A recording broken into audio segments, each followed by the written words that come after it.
Jumpa lagi ngap sekalian. Bagaimana kabar Anda? Pasti sangat baik sekali. Kalaupun buruk ya terima saja. Itu sudah takdir Anda. Takdir tugas Anda adalah menerimanya dengan lapang dada. Sangat OP sekali kalian, wahai kalau kaum babuk yang berjuang atas takdir Anda. Di hari yang masih pada momen liburan ini, kami akan menyuguhkan berita tentang seputar wisata ya, tidak tentang isu politik lagi. Mumet, saya juga mumet kalau bahas politik terus karena nggak paham. Wisata sebenarnya juga nggak pernah berwisata, tapi ya manut saja seber kepada pembawa berita kita.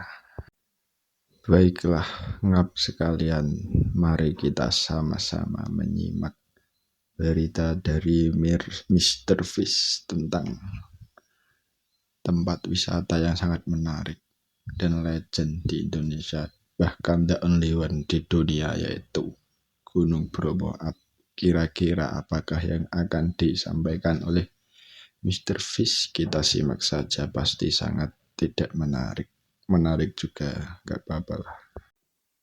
Terima kasih. Di sini Mr. Fish mengabarkan berita dari akurat.co Jawa Tengah yang berjudul Sejarah Keajaiban Lautan Pasir Bromo, Pesona Mistis dan Fakta Ilmiah di Tengah Taman Nasional.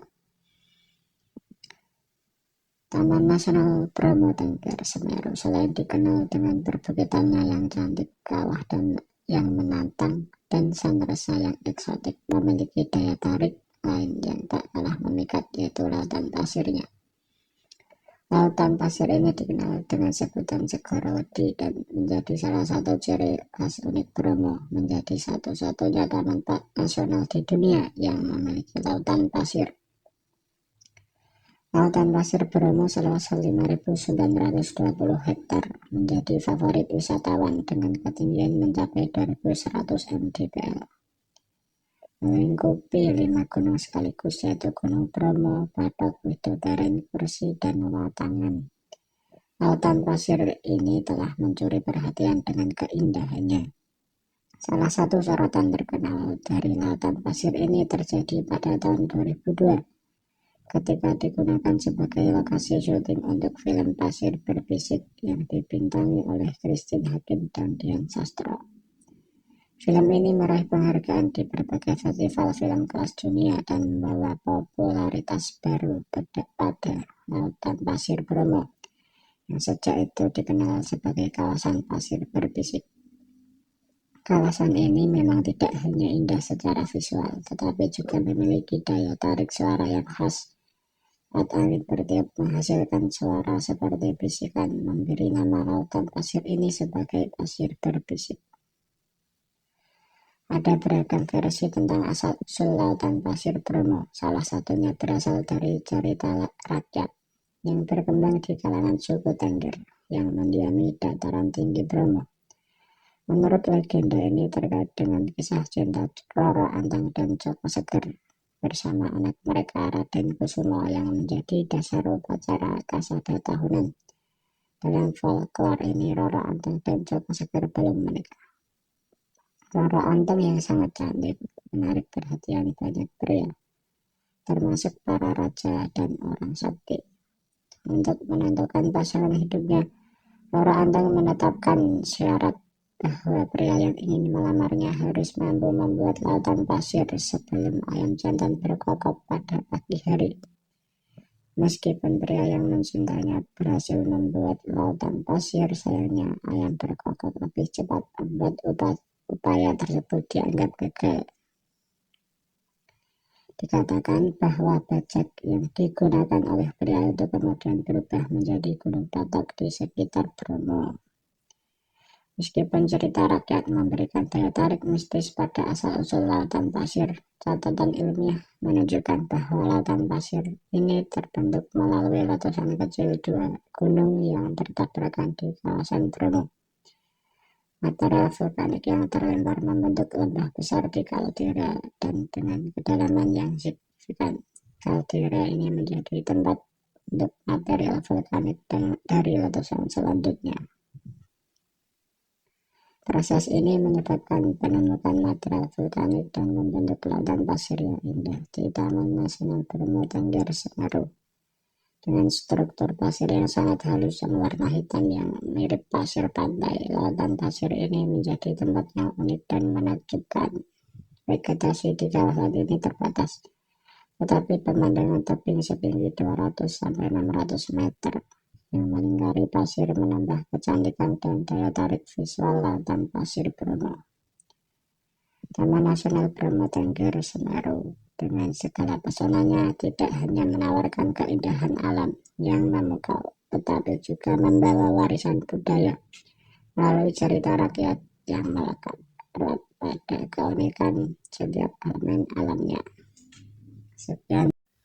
Oke, telah kita dapatkan informasi berita yang sangat menarik ngap sekalian terhadap Gunung Bromo dari sisi aspek historikal sejarahnya, asal-usulnya.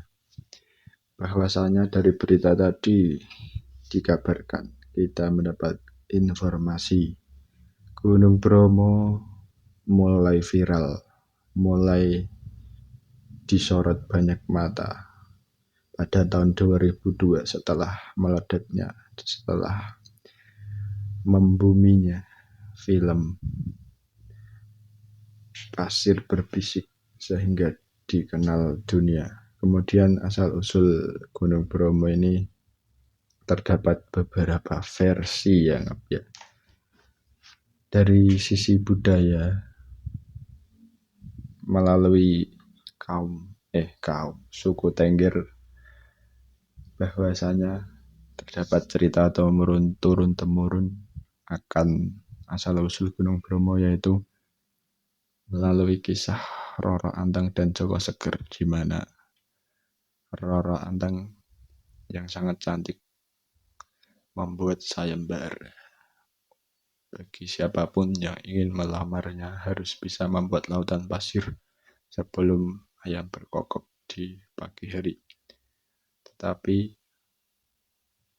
gagal semuanya, sehingga bahkan bajak atau pacul dari sisa perjuangan para lelaki-lelaki yang ingin melamar Roro Anteng berubah menjadi gunung-gunung di sekitar Bromo.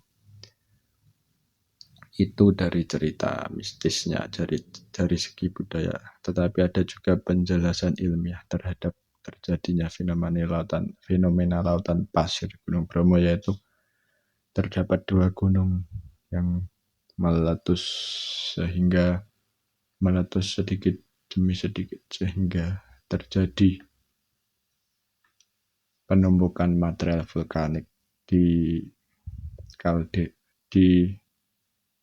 cekungan-cekungan samping gunung sehingga membuat kaldera besar yang mengitari gunung-gunung tersebut. Ya. Well, kalian prefer yang mana? Asal-usul Bromo. Terima kasih. Baiklah, seperti biasanya kita sebagai netizen yang budiman tidak mungkin tinggal diam terhadap suatu informasi, bahkan berita bagus sekalipun. Sebenarnya berita ini tak usah dikomen saja, sudah bagus. Tapi ya gimana, sebagai netizen yang sangat-sangat nomor satu di dunia, top global nyinyir yang Gunung Bromo pada zaman dikabarkan tadi viral mulai 2002 melalui film. Dari situ sudah kita ketahui bahwasanya manusia-manusia babuk memanfaatkan media untuk mengotori alam. Sebenarnya ya nggak mengotori, tapi kenyataannya merusak cukup besar ya Ngap ya. Dimanapun tempat, kalau sudah viral pasti kusam, kumuh, dan tak layak. Sebenarnya kalau tetap menjaga bagus-bagus saja, tapi ya manusia adalah keturunan jiwa barusak. Sangat gigih sekali manusia ini ya Ngap. Saya jadi penasaran apakah di tahun 700 Masehi atau sebelum Masehi Bromo itu cukup sangat indah sekali. Apakah banyak pengunjung atau cukup cukup tahu saja para rakyatnya? Luar biasa sekali. Oke, kemudian ada dua asal usul, yaitu dari mistis dan ilmiah. Dari mistis sangat menarik, seperti biasa sebagai orang Jawa utamanya sangat tertarik dengan bumbu-bumbu cerita-cerita yang berbau kepercayaan karena sangat-sangat di luar nalar ya. Saya amati tadi cerita Roro Anteng dan Joko Seger itu. Si Roro Anteng membuat sayembara karena banyak yang ingin melamar, kemudian banyak membuat persyaratan. Ya syaratnya membuat lautan pasir, aneh sekali. Nyidam apa itu? Kalau sekarang kan nyidam pelem, nyidam katok suwe apa-apa. Lagi nyidam lautan pasir, sangat luar biasa ekspektasi wanita zaman dahulu yang apa. Dan seperti biasa dalam cerita legenda atau folklore yang bersifat ceritanya turun-temurun, pasti gagal. Why? Mesti ayamnya berkokok terlebih dahulu. Saya jadi teringat tentang cerita Bandung Bondowoso yang gagal membuat candi, padahal kurang satu, tapi Roro Jonggrang membangunkan ayam. Luar biasa. Jadi gagal. Jadi saya kira folklore cerita rakyat ini mirip-mirip. Sangat. Tapi ya gimana. Orang Jawa dahulu mungkin sastranya begitu. Dulu seperti itu mungkin dianggap ilmiah, tapi sekarang menjadi khayalan belaka yang sungguh biadab. Manusia semakin kesini.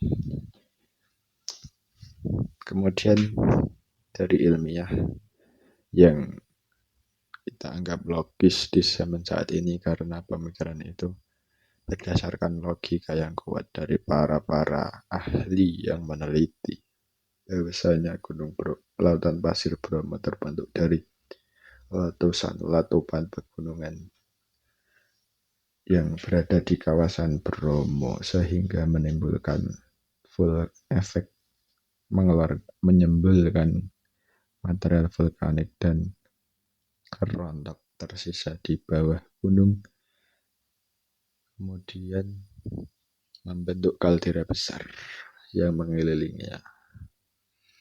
Sepertinya memang sangat logis untuk saat ini, tapi apakah orang dahulu punya ini akan menerimanya? Tentu tidak, ya sangat. Rasionalitas manusia dari zaman ke zaman kemungkinan berbeda, tapi ya nggak tahu lah. Saya juga nggak paham yang benar yang mana, saya juga nggak tahu karena saya menilainya berdasarkan fakta. Saya tidak melihat, jadi saya nggak tahu yang benar yang mana. Luar biasa sekali.